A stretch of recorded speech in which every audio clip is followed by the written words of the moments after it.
sadness, anger, denial, fear, and shame. And so I wanted to take a little bit of an excerpt from, if I will, from Time magazine. And this was written last year, which would mark the 400th year of racial of slavery, 400 years of this piece, right? So according to our history books, slavery in America is known to have begun in the year of 1619. Right? Everybody knows that year. However, there have been historians, right? People who have done further research and dated the American slavery back to the 1500s. So basically, it's even greater, and it goes even further than what obviously the history book says, right? Arriving, and I'll share this, it arrived in the present day, Florida, what we know as Florida. It would be King Charles V of Spain that would give a Spanish explorer by the name of Hernando de Soto permission to take 50 Africans with them, right? And that would be April the 20th, according to research, 1537, all right? So 1619 is more of a turning point. 1619 is more of a landmark, and maybe the way it was established, but proven to not absolutely be the genesis of slavery. I always understood history for many years to be a little bit more subjective, right? Because now it had to come from how people were viewing the history and who was actually telling the story.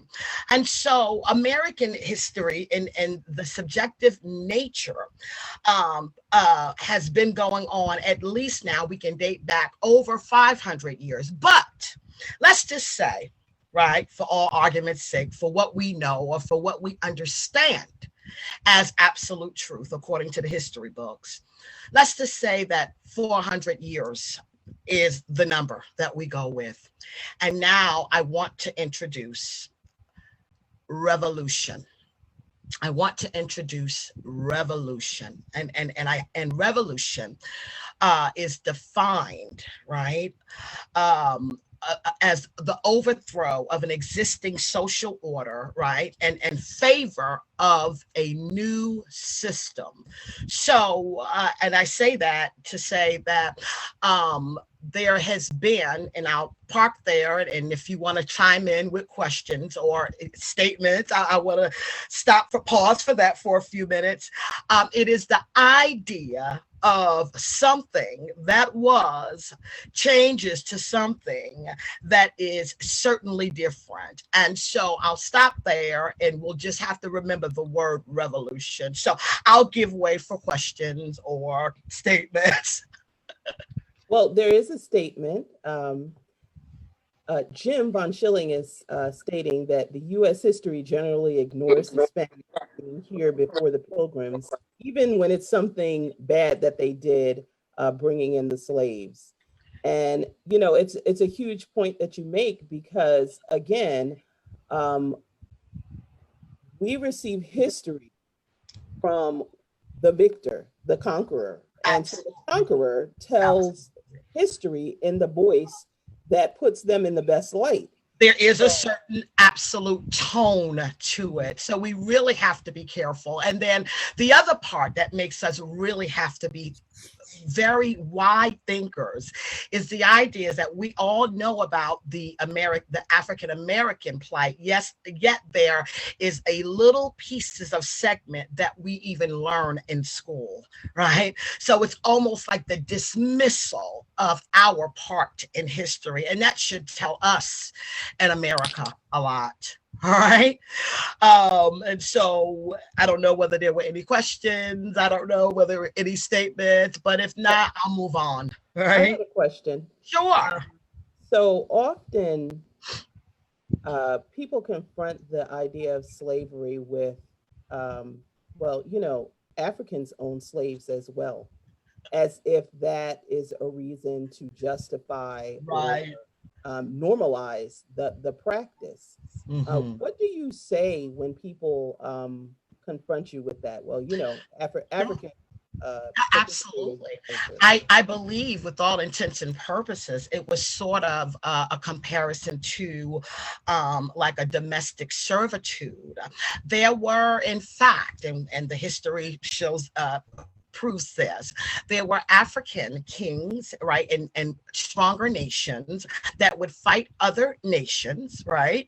I guess that was the first, what we would call, what, black on black crime. I don't know, but that's a whole different thing. I don't think say that, right?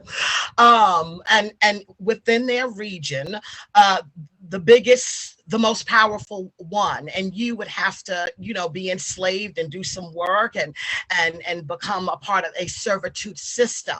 Now, this is what I've always felt from the bottom of my heart. I believe that it wasn't abnormal for the African kings to sell and trade their servants, right? I don't think for one second in my heart of hearts that they sold us with the understanding of what would take place in America. I don't believe that. I don't. There was and again, even why I'm even mentioning the idea of what I just mentioned in terms of, in 1619, it was established different. It was a certain type of turning point, but clearly slavery had already existed. So a lot of times things can be one way, and what we do, we rename it, but it's the same thing. And so how we understand slavery in America for the last at least 400 years is not what I believe the African kings understood. They understood it the way they ran it, right? Some services, something, you know, some debt that you had to pay off. I don't believe in my heart of hearts that they understood what would happen when they said, well, go ahead and take them. Right? Because they were just operating in their custom and how they ran the servitude piece. You know, right? I like to throw in my notion, and I think it proves itself over and over again historically over many centuries, that greed is really the root of all slavery. Absolutely. Certainly of the slavery of Blacks in America and well before America. Yes. And I think that really that's the pivotal piece. And that's really where the trauma begins. It begins in greed. Mm-hmm. That's my notion for that moment. And it is a strong, and I believe it to be true, Mary Elizabeth. I mean, I want to get back, and I just want to compare something really quickly, and then I am going to digress. And I talked about this word revolution. So I wanted to bring up this. In 1952, the American Psychiatric Association published its first diagnostic and statistical manual of mental disorders. Right. And on that list, if you can believe it, if you believe it or not, was homosexuality. Homosexuality from 1952 until 1973 was considered a mental disorder.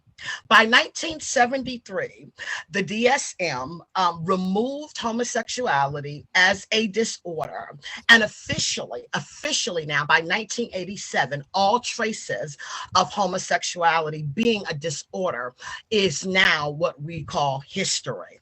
I'm giving an example of revolution. In the 1980s, I was born, right?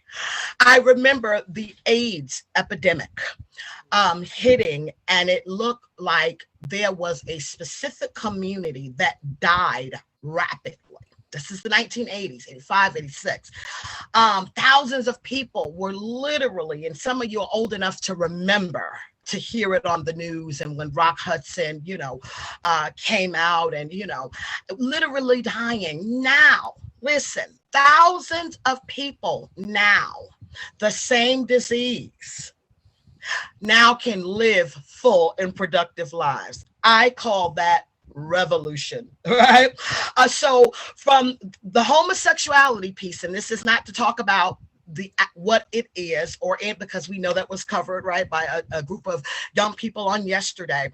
What I'm simply sharing is by 1973, they took it off. That was the year. That was a good year. It was the year that I was born. That's 47 years. Okay. The 1980s, AIDS, where it used to be an automatic death sentence, now people are living and thriving. That's no more than 35 to 40 years later. What racism in America has been is not revolution. It has simply been revision. Let me introduce that word. It has simply got stuck on revision. Cotton fields of yesterday have become modern day prison systems, right? It being illegal to teach a slave to read on yesterday is symbolized today with underfunded public schools. How many African American young men leave high school and they lack reading skills, they lack comprehension skills, but guess what? They know how to throw a ball. They know how to make a touchdown. Are you following the relevance in what I'm saying? There's no need for, once upon a time, there was a group of men called packs. The packs were unleashed on runaway slaves. There's no reason for packs anymore. There's no reason for the Klan. It would then turn into something new, right? The Klan. Here we go with the renaming. Okay. Now we have the police. There is no revolution. It is just revision. So as I end what I want to say, when we say, and I heard Shanta mention earlier, the angry Black woman, well, I can say to you, you're not talking to an angry Black woman right now, but I have every right to be every now and then when I can watch a cop with his knee in somebody's neck, acting as if this is still the right thing to do, lacking absolute humanity. As a mother, I don't just, when I pray for my son, when I advise my brother, my husband, because I know they are big Black men, my worry is very different than a white mother. When I say be careful, it's coming from a place of not understanding whether or not I will get a knock at my door to say that somebody gunned down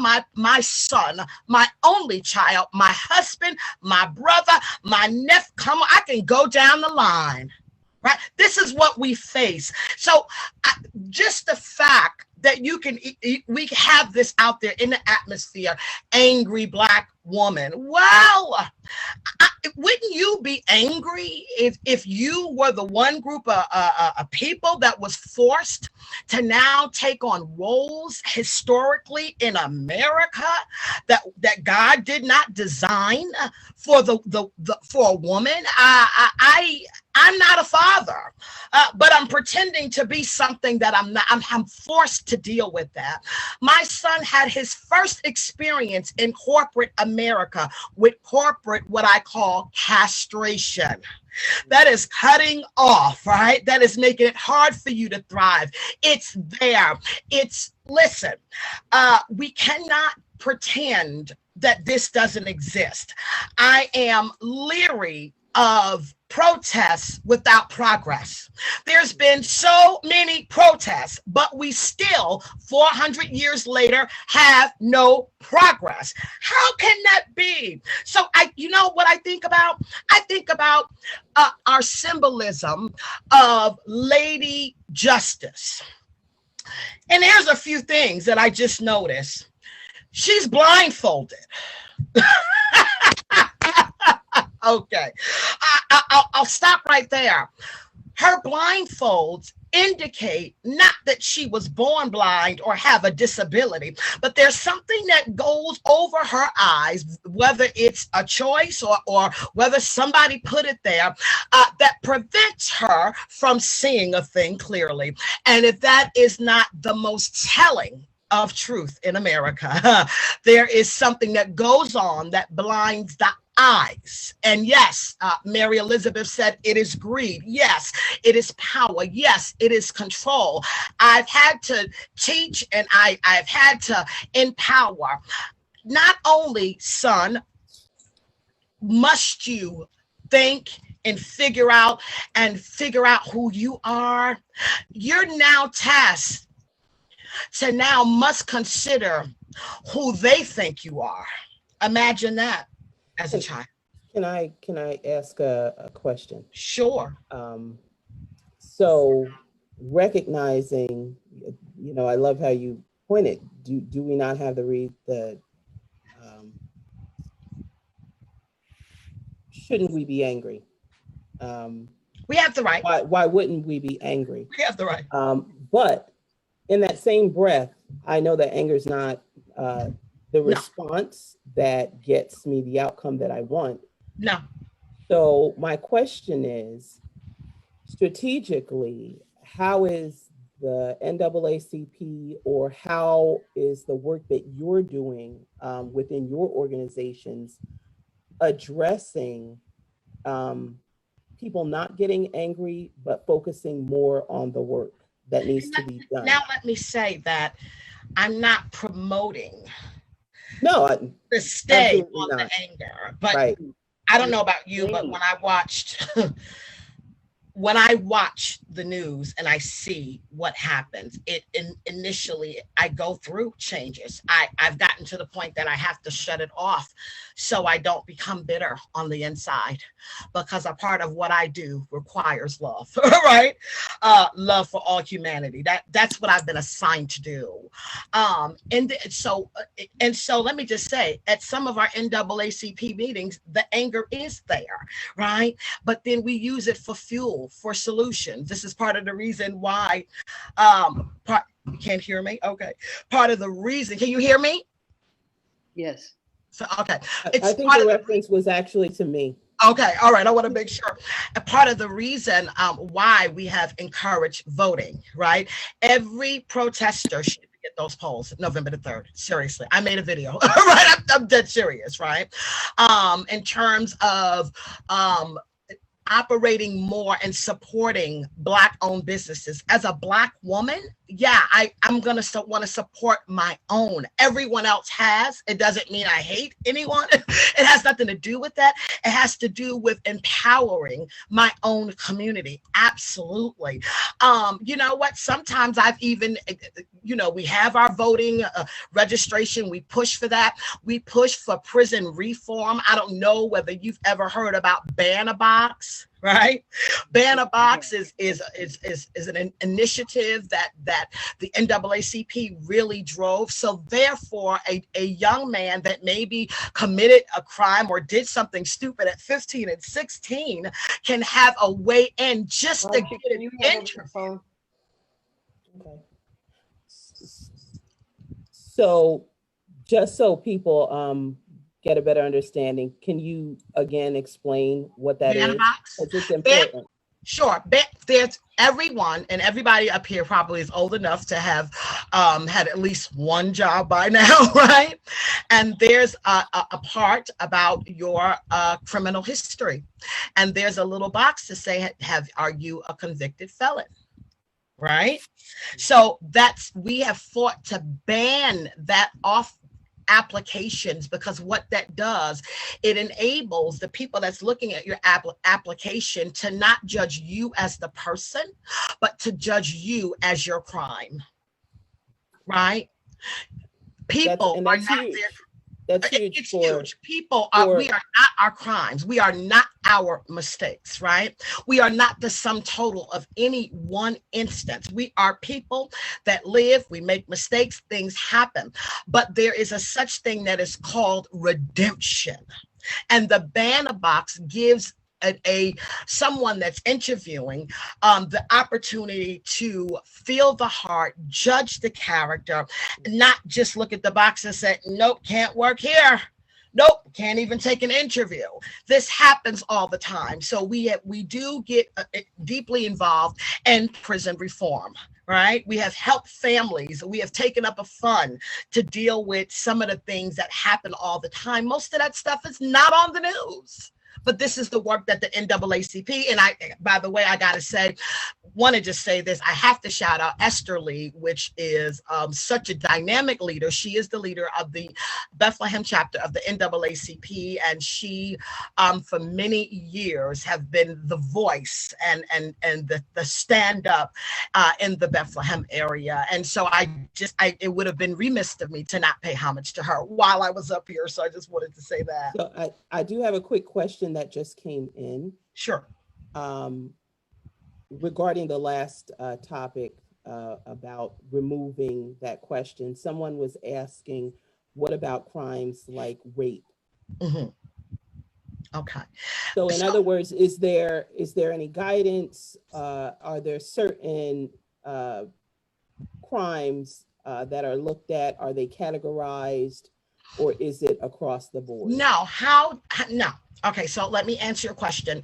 Ban a box, the idea of removing that, there is the question of what the crime was doesn't come up because you're not required to really check the box. It's called ban a box, right? Now, here's the thing.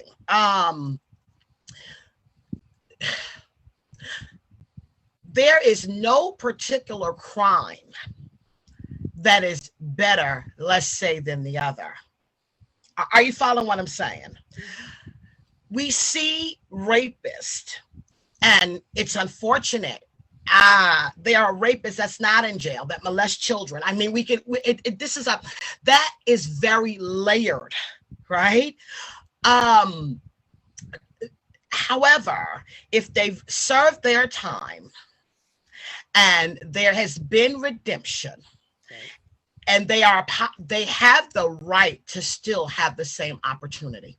That is the point. Can I say something to that, Sure. to that question? We also don't want to forget that there are systems in place at certain jobs. Obviously, you cannot, there's a background check that's still going to happen if you're going to work. Of course there is. System. Of course there is. There's certain jobs that and you're it not should. going to be able to get. Because if you're working with children, right? Yeah. If you are a convicted molester, hear me, I'm a grandmother. Yeah, I'm not going to want you working in a daycare near my grandchild. Now, that's just the doggone truth, right? Now, that's just, I mean, I don't even know how else we can't pretty that up. So, I guess my point I'm trying to make is the ban a box part gives the opportunity that someone that would not stand a chance on a misdemeanor in petty crime, something that they did at 16,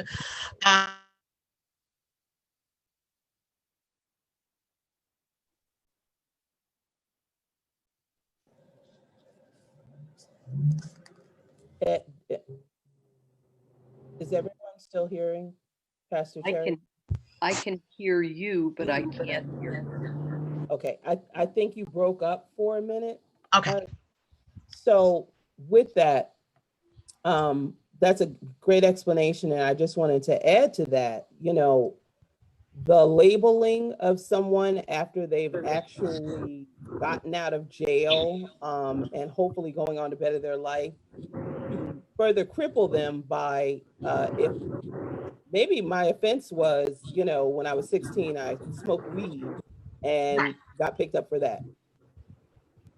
To lose the opportunity of work over a misdemeanor or a petty crime is criminal in itself, because it's labeling people and forcing them back into the direction that we don't want them to go. Right. Perhaps a life of crime. Again, no revolution, just revision. Right. And these are the cycles that keep happening over and over again. So Natasha, yes, I want to move to Mary Elizabeth. Yes, please. I'm watching the time. Yes. And I also want to give her introduction so everyone becomes familiar with her. And I also want to encourage everyone, if you get the chance, go to the speaker section to read everyone's bio. There are some amazing stories and information and insight into who our speakers are and what they're involving themselves in. I learned a lot just from reading the bios. And so this is the abridged version of Mary Elizabeth's bio, but I am more than delighted to share it with you.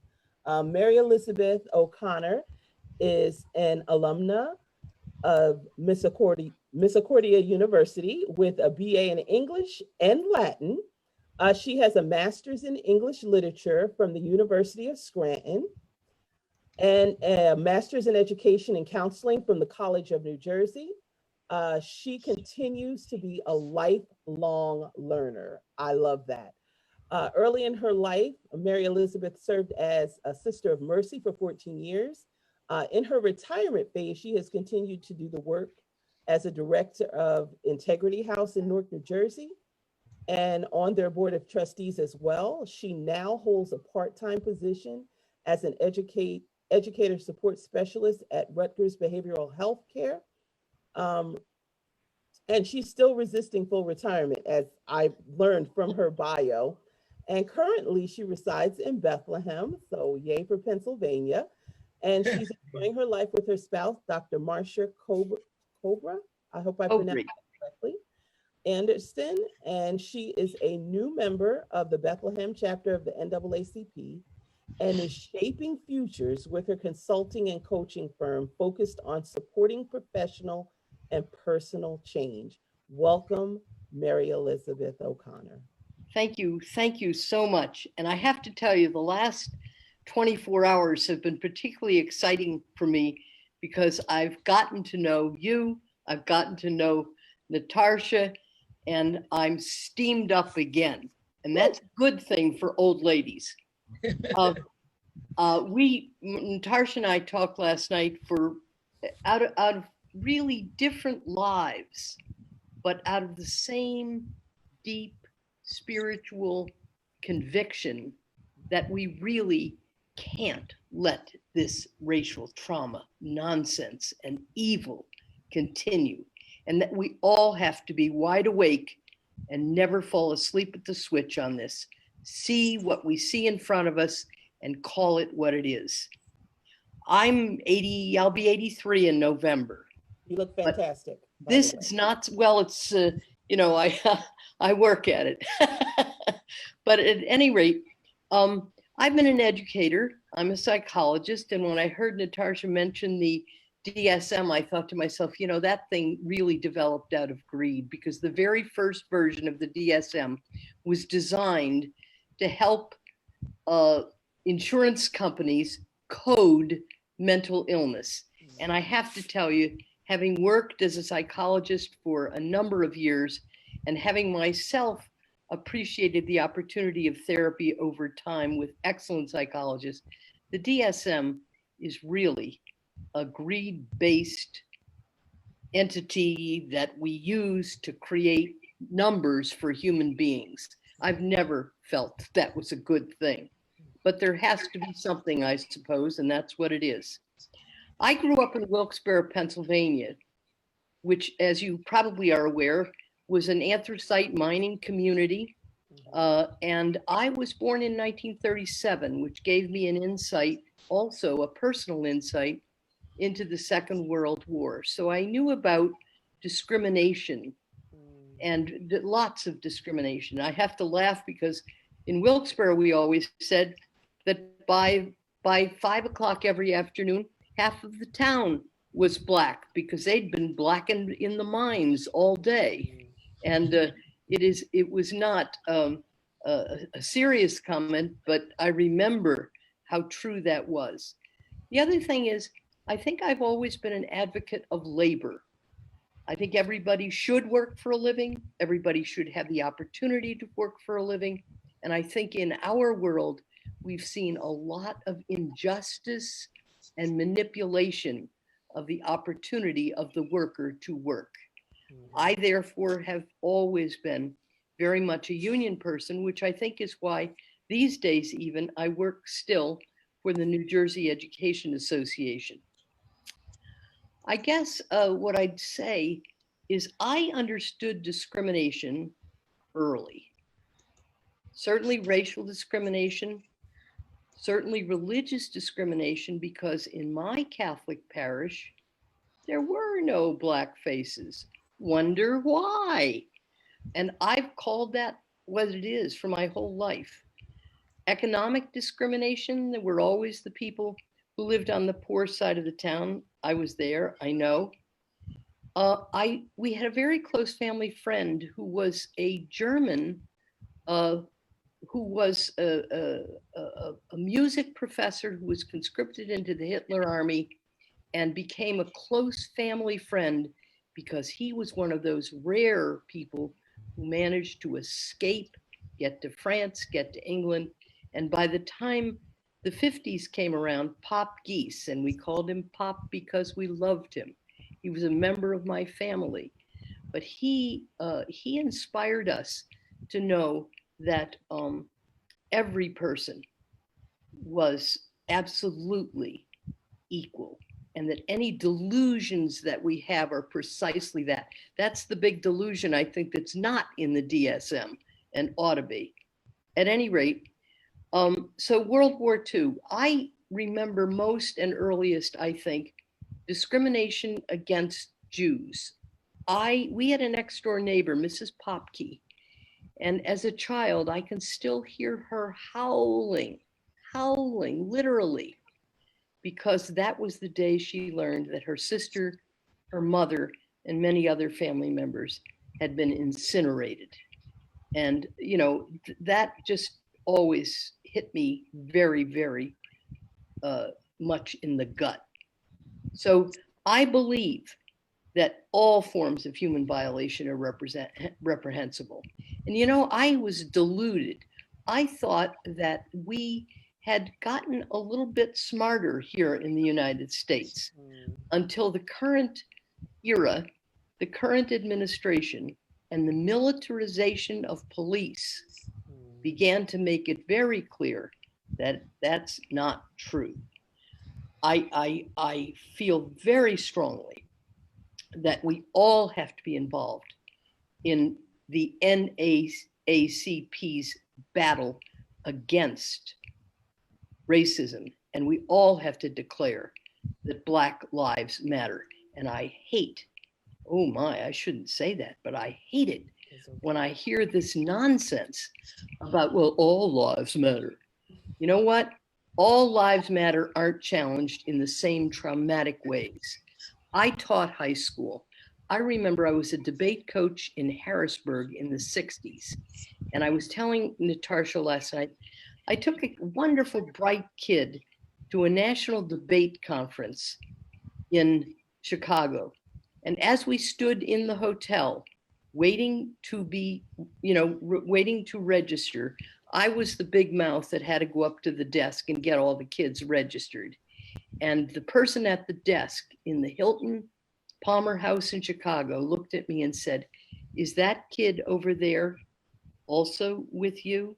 He was one of my most outstanding, brightest kids, a kid by the name of Jim Riley, who walked away with national trophies for public speaking. And that jerk at the desk wanted to know if Jim Riley was with me. I was proud to say, absolutely. And I've always been proud to say, every kid who was with me had every right to be there. Now, we've heard a shout out to Esther Lee.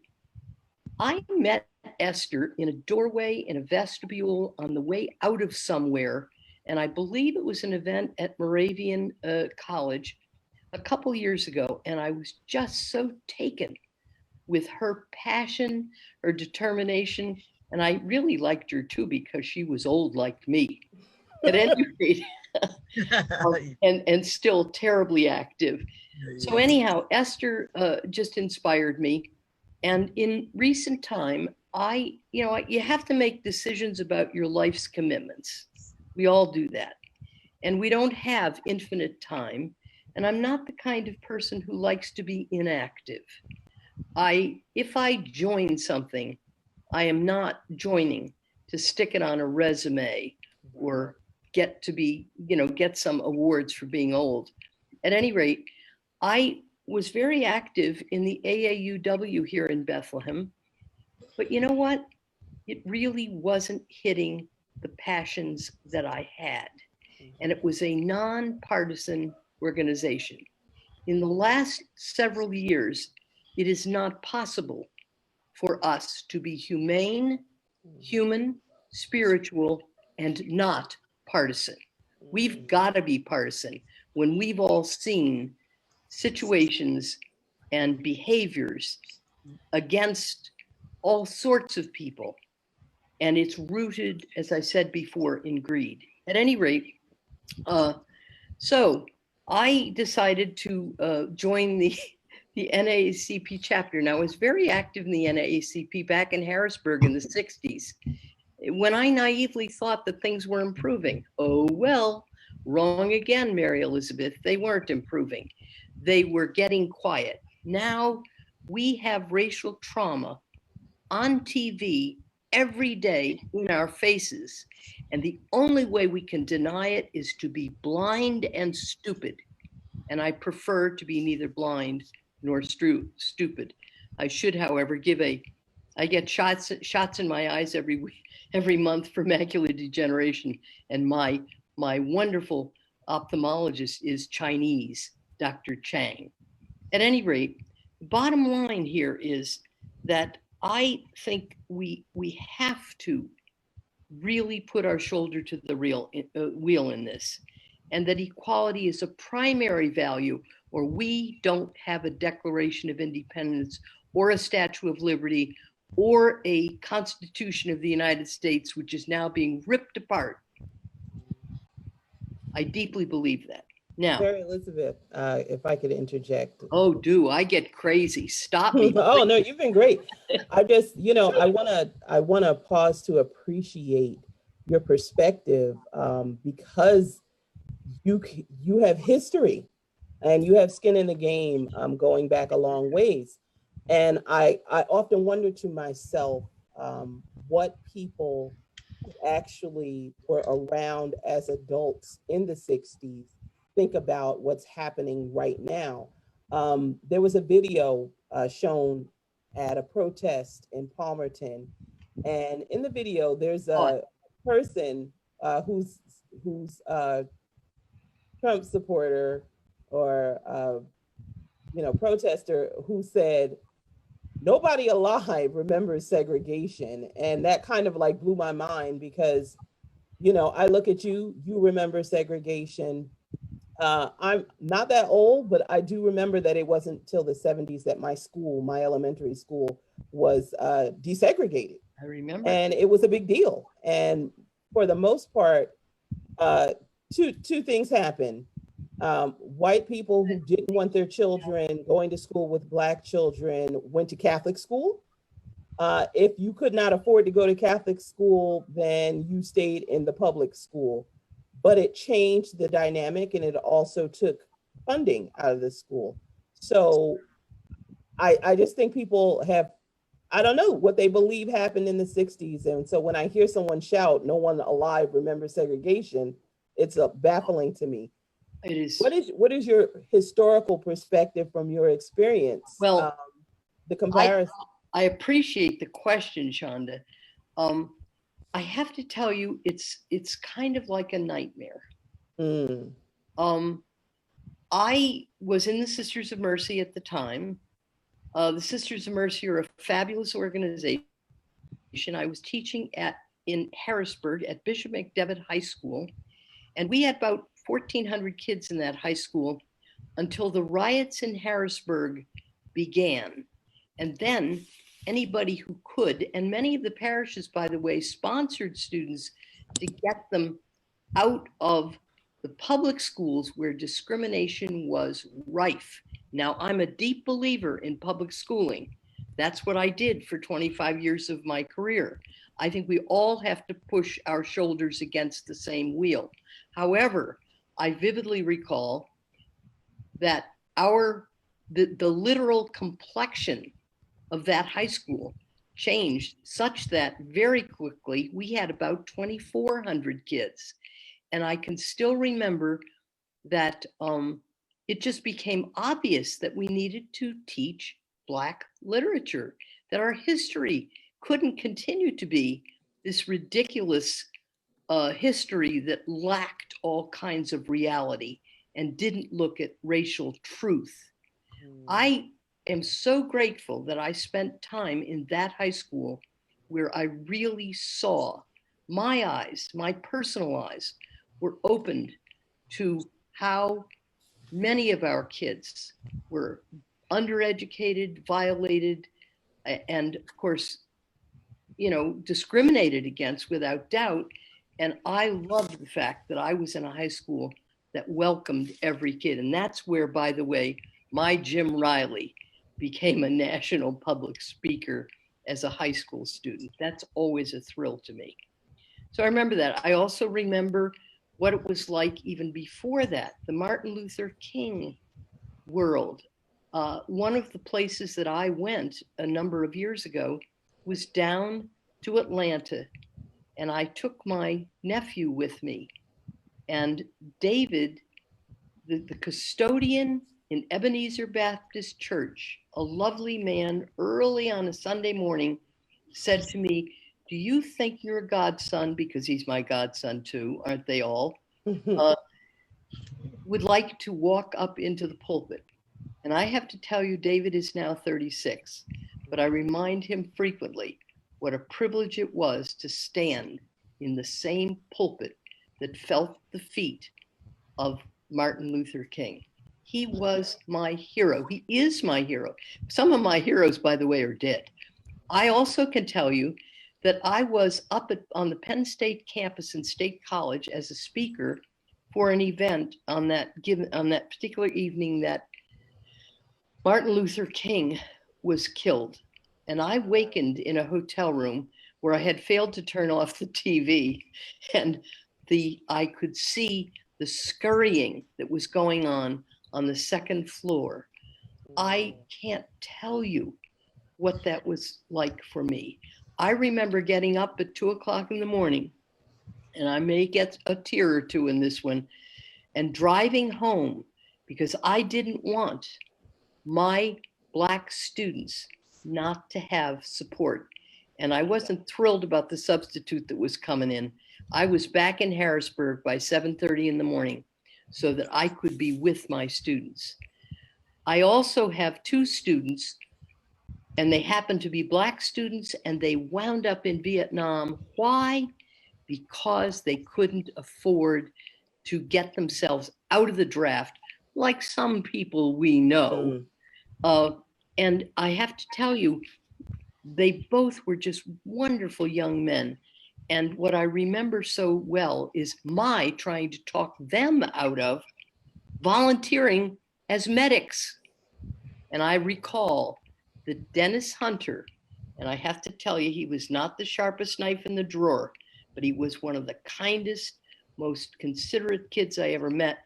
He was shot coming down on a rope ladder to pick somebody up on the ground on a battlefield in Vietnam. And he is on the Vietnam Wall. And I have to tell you, every time I've gone there, I am still again at the funeral of Dennis Hunter in my mind. And he's my hero. I got a lot of heroes. I also want to throw one other little quick thing in because I go on and on. So you might have to stop me, Shonda, and I'm never offended. That's okay. I'm going to give you that one, and then I have a question for you. My career in psychology has been inspired primarily. I was an educator for a long time, and then I decided to get some credentialing in psych because I wanted to be able to sit on a chair with one person or a few people rather than a whole classroom of kids that kept on moving like high school kids do. So I wound up at Rutgers, and my mentor at Rutgers was a guy by the name of Duncan Walton. Now, why is that important? Duncan Walton wound up as the provost at Rutgers, a brilliant, brilliant scholar and a fabulous guy. And guess what? He's the first Black psychologist who was licensed in the state of New Jersey, and he had to go to court to fight the State Board of Psychological Examiners in New Jersey to give him his appointment for his interview, which is a requirement. And you know what? He told me the story one day about how he didn't realize that he was being put off because he was a polite, well-educated guy. And when they told him that he couldn't be scheduled until February, he said, that's all right. And then when they put off his schedule until March, he got suspicious. And then when they canceled it because somebody was allegedly ill on the board, no. He woke up one morning and realized what it was all about. And then he went to court and got established. And guess what? Duncan Walton was one of the finest chairs of the State Board of Psychological Examiners in New Jersey, and was one of the most wonderful founders of the Association of Black Psychologists in New Jersey. They haven't allowed me to join, but I am a cheerleader. And one day I will be able to join. So I think we really all have to have this in our gut. It's not just in the brain. It's just in the eyeballs. We have to be passionate in the gut for equality, and racial equality has been put on the back burner in this country, and it's wrong. And that is the cause of trauma. All right. And I wholeheartedly agree. Man, you got me rolling, girl. And I so appreciate the Rutgers reference. I graduated from Rutgers. Oh, right. I saw that. I looked you up, sweetie. I'm an academic. Oh, I also looked up your business. Thank you. Awesome. So I do have a comment here from Jim Von Schilling, who grew up in North Jersey. North Jersey has a Black population. And when a Black family moved into a new block, the whites who control the Board of Education simply changed the lines on the school district map. This was the case in 1970. Oh, I'd like to comment, Jim, if I may. I could tell you that boards of education are made up of people like the society itself.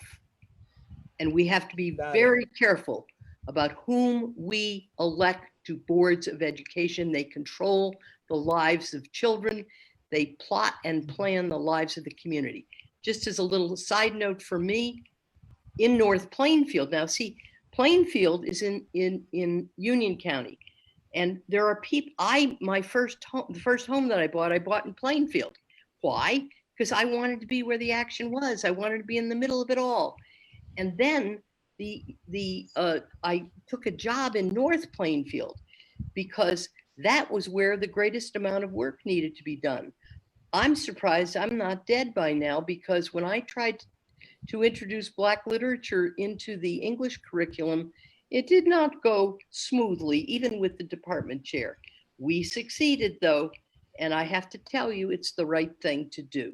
This biased literature, biased language, biased history, it's all wrong. And biased sociology is the wrongest of all. And biased law and policing sucks. Anyhow, when I left— it all adds to the trauma. Sure. When I retired, which I did the first time, I'm a 3-time retiree because I'm a failure, but I retired. I love it. May you all be a failure in retirement. But at any rate, when I retired, my colleague who shares my views very solidly was then the superintendent of schools. And she was our first superintendent, who was a woman. She called me and said, "Hey, Mary Elizabeth, you got to do me a favor. You run for the Board of Ed?" And I was on that Board of Ed doing cleaning house for 10 years. Wow. That's what we need to do. And we have to be out there and we have to work together. And so I can't tell you, I remember those buses and the long bus rides. I know what it's about. I know fighting to just have the right to teach American literature in its entirety, not just in its racist version. So Did I answer your question? Because I tend to go on and on, Shonda. You did. And you bring up some really excellent points about the decision makers in our school systems, in our communities. And if way too often there are people who sit on those boards making decisions about curriculum and things like that who are not invested and don't represent me. And so for that reason, people of color have to be involved. And unfortunately, often the thing that keeps people of color from being involved, if I'm working 2-3 jobs and the student PTA meeting is in the middle of the day, guess who can't attend? So it's those things that are put into place that once again disenfranchise us from a system that is molding and shaping our children. So the perspective you just brought about your experience in Plainfield is huge. I grew up in Roselle, New Jersey. Yeah. Mhm. Yeah. And so I can totally relate with the work that continues to be done. And believe me, I still feel like my New Jersey experience was definitely more diverse than what my daughter is experiencing here in Pennsylvania. Still a lot of work to be done. And You know, I want to, Mhm. I'm sorry. I wanted to say, and this is interesting, there's this record keeping that is done in America, primarily to African American children. Why I'm piggybacking from what you're saying, Shanta. Parents, as much as possible, have to be involved. Advocates should come to the table. I have, as a pastor, I have gone and sat in with a single mother just because I felt that there was some sense of mistreatment. And one of the things we love to pull out are grades, right? The situation could have, and I've seen this before, and I know Mary Elizabeth, I'm sure you're familiar with how that, when it comes to a child of color, no matter what the scenario was, we always go to the record. They always do. What are the grades like? Because in their mind, and it's just this systemic way of summarizing the personality of the child. If so, it comes down to if a bully is an A student, right? Are they allowed to bully because they have an A plus versus the C student, right? So this is what I have come to the table. I have sat at East Penn, right? We share that district, Yes. right? I have been in schools in Allentown, like here I go again. I am right. I have gone in Bakunji. I have been in instances where I've literally showed up and a grade school fight has police there, state trooper. Why is there a state trooper for these Black children? I'm sorry. I get it. And it is one, and it is one of these pieces that it seems to feel like such a setup to head somewhere. And I'll say this, the rate that America builds prisons, I promise you, they plan to fill them. Absolutely. So I want to do a quick time check. I want to make sure that we leave room for some questions. And since we're getting close to the close, I was hoping that we could take some questions off mic from our participants. So is there anyone who would like to ask Pastor Natasha or Mary Elizabeth a question regarding racial trauma? Don't be shy. You can also put your question in the chat if you prefer to do it that way. You know, while people are thinking, Shonda, I want to just thank the participants who've cared enough to use their time to be part of this, because there's no point in our saying anything without listeners who care enough to tune in. Absolutely. And that's valuable. Absolutely. Yes. Yes, Ken, thanks. You know, you can tell I'm not a patient woman. Anybody has a question? So, you know what? I want to mention, oh, go ahead. I do have a question. I have a question. The question is, why do you think when people hear Black Lives Matter, do they respond automatically with All Lives Matter? From a psychological point of view, because they feel guilty. That's my take on it. And that question was from Christy. Christy, I think it's because people feel guilty. They know very well that in our world, all lives do not matter. And in fact, that Black lives are being particularly attacked in our current era. And the lives of immigrants, the lives of anybody different and not wealthy. And that's us, right? So, and it's crazy because we are vastly the majority and we need to fight back, and we have opportunities very soon. Now, I also want to just tell you that there are wonderful Black role models. I met James Baldwin one time. Wow. And you know how I did it? I pushed and shoved. That's how it was. It was at a Rutgers Newark event. I also, Gwen Ifill, whom I honored, my niece worked for her. And in fact, I think Elizabeth is still wearing some of Gwen Ifill's clothes because after her death, Elizabeth got some of her gorgeous clothes. But one of the things we can all do, and I really beg you to do this, is little stuff. I do not put a stamp on an envelope unless that is a stamp from Black heritage. I'm using Gwen Ifill stamp. My Christmas plan is to give people stamps, and Gwen Ifill stamps are a way to go. And you know what happened to her as a young woman?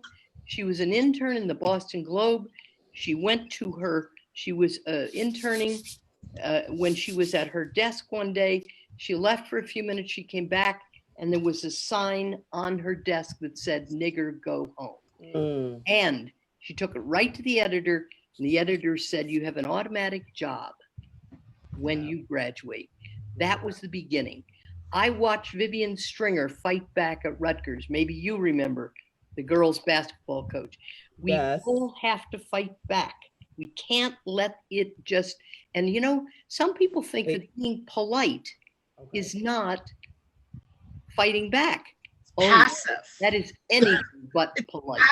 Trust me. I want to slide one more question in there. Do please. The question is from Carolyn, who wanted to ask, what is the very first step I can take to help Black people and become a better advocate for the equality of people of color? I would say the first thing that one could do is to educate yourself on who we are as people. Educate yourself, do the studying. And I'm talking about going past the history books, because in order to be passionate about something, there's this saying from the United Negro College Fund, knowledge is power, right? And even there's scriptures in the Bible that support that. And thank you so much, Carolyn, for even asking that question. That means that have a wonderful heart and a heart of humanity, which we both share.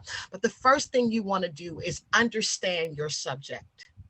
Understand it from not just history books, but really understand it. Understand the people that you want to advocate for, the plight, what has happened. There's so many things that have gone on. Racism is so multi-layered. Hear me. It is multi-layered. It's not just this is that. It's not just that is this. I mean, it keeps going. This is why there's no one way to eradicate race. It takes all it takes everybody, and it takes all, because it's so multi-layered. So thank you, Carolyn. And if I were you, I would just do research. And if you need any information, give a girl a call, because I can, right? So we have two more questions I want to get in, and then I have a final question. Maximilian McGuire says, didn't the government at some point spread racist propaganda in this country? I don't know if I asked the question correctly, kind of like spreading ideology in my country. I have a family from Russia and they say that propaganda normally is forced on people. I think we're receiving a lot of propaganda right now. Absolutely. But, yeah, I certainly agree. Mary Elizabeth, you know, I think of you because of your long history. And so could you speak to the use of propaganda then and now? Yes, I think of Hitler. And I live Hitler these days when I read some of what is happening in our government. Propaganda is rooted in denial of reality and in violation of other humans. And we certainly have seen a lot of that in the racial strife in this country. I just believe that we must stand up, and we must do it one by one. And we have to stand up no matter what our background, whatever our economic level, school situation, whatever it is. Maximilian, I think about the pain of the Russian people. I have very dear friends who are Ukrainian. I have many friends who have lived in the Soviet Union. And in fact, yesterday, I read a poem aloud at an event, and the title was, it was by Yevgeny Yevtushenko, and it was called Lies. And the first line is, telling lies to the young is wrong. And we are sometimes still telling lies to the young. The other thing is we have to be careful not to divide us, because divide is to conquer. That's right. We have to unify. And I know Natasha and I talked about that last night for sure. And this is where we're going. You know, we don't have world enough for time to really discuss this. Right. We have to discuss it by the way we live our lives. That's right. Okay. We have to discuss it. We're going to do one more question, and then I'm going to ask the final question because the time is it's just going, and it's so good. It's exciting. Hard to wind it down. So this is a question, and forgive me if I mispronounce your name. Ramnavvi? I'm probably tearing that up. Ramanvir. Thank you. As a person who has a difficult name to pronounce at times, I can totally appreciate it. Who says, as a younger generation, what can we do to help? Oh, excuse me, wrong one. I almost lost it. I'm a member of the junior NAACP at my high school. How would you recommend for us to put our voice out there to other students and make them aware of what is going on in today's society within racism and other factors? Kudos to you. Use what you use in this generation. Social media. It's the quickest way. Do that. You guys got that on lock totally. You know what? I think I use one strategy, and it is to intrude.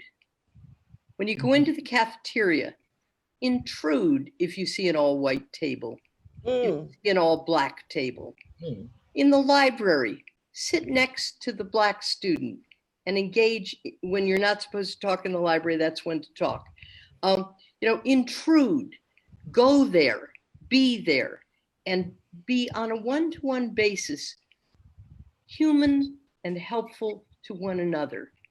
And don't look at anything but that we are humans. Okay, so here's my final question. I also want to thank both of you for bringing your wisdom, knowledge, talents, and experiences to the table. It has been greatly appreciated. My final question is this. What can Northampton Community College do, their community of students, faculty, administration, what can they do to support the issues you've addressed here today of racial trauma? What can the school and the body, the student body and faculty and administration do? Examine their conscience. Really look at it. Really look. And I think it's not just for Northampton Community College. It's for every educational institution, every social institution, every one of us. I think we have to be honest with ourselves first. And if we're not doing it right, we have to get on it. Okay. And Tarsha, would you like to add to that quickly? No, I don't think I really need to. That was a good one. I mean, Okay. Well, I'm going to turn it quickly back over to Ken, just in case he has any final words to share. But I want to say thank you to everyone who participated today. Your questions are amazing. Thank you, thank you, thank you. Thank you, everyone. Everyone, thank you. Thank you, Shanta. You're welcome. And Shanta, I want to see more Black faces on your website. Okay, I'm working on that. And I'll help. Okay, you send them. You send them. Well, wow. Thank you so much. Thank you so much to our presenters. Thank you, Shanta, for moderating and for being here, I think, all day. Thank you. Really, this is incredible. I'm honored. I'm full of gratitude. Thank you so much for everything that you've brought to the conference today. That was really something else.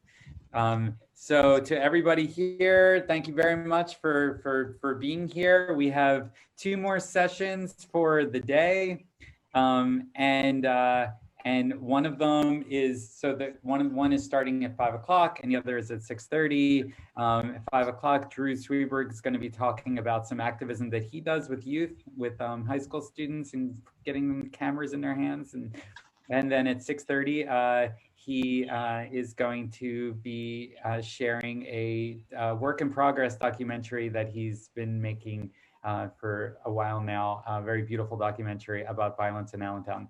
So I hope you can make it. And also tomorrow is a whole nother day with a whole nother set of stuff. Please vote. So there are 10 things that I need you to do. 8 of them are to vote, and then 2 of them are to vote. So once you've done those things, then make sure that you leave time to vote. Okay, so have a great night, and I will see you all tomorrow. Go vote. Okay, bye. Thank you, Ken. Thanks, everybody. Thank you. Thank you for having me. Appreciate it. Thank you. Thank you, Natasha. Thank you, Mary God Elizabeth. bless you all. Thank You're you so much. welcome. I'm so grateful. Mary Elizabeth, follow us on Facebook. You'll Trust see me. more colors. I'm going to, sweetheart. Bye. Take care. Take care. Right. Bye Bye-bye. to my students. See you next week. I miss you. Thanks, Ken. Thank you. God bless. God bless. I see Shalom Levy. God bless you. How you doing, Mary Elizabeth Connor? Good to see you.